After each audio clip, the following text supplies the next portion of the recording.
Un rogo impressionante e terribile, quello che ha devastato la cattedrale di Notre-Dame a Parigi, seguito con sconcerto e apprensione anche in Veneto.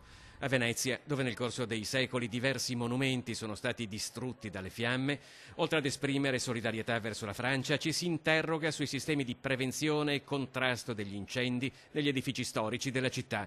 La Basilica di San Marco, ad esempio. Rispetto a Notre-Dame, la chiesa veneziana ha poche strutture in legno, concentrate sulle cupole, dove, come per la Basilica della Salute, è stato attivato un sistema antincendio all'avanguardia. Si chiama water mist, che riempie in caso di incendio di una parte, riempie completamente l'aria con goccioline di pioggia e quindi spegne l'incendio togliendo l'aria e senza danneggiare con l'acqua le cupole sottostanti sulle quali ci sono i mosaici.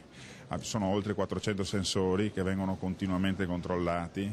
A San Marco sono inoltre previste esercitazioni con le squadre dei vigili del fuoco e i volontari. Venezia, oltretutto, è coperta da un'ampia rete esterna di idranti a colonna. Sulla Basilica c'è ora anche un impianto di parafulmine e un'attenzione particolare in caso di cantieri aperti per lavori di restauro. Noi cerchiamo di stare molto attenti, mettiamo degli impianti provvisori anche quando abbiamo delle strutture provvisorie. Quello che è successo non solo alla Fenice ma anche alla chiesa di San Geremia sono tutte cose che sono venute dall'esterno della struttura, come pare anche a Notre Dame.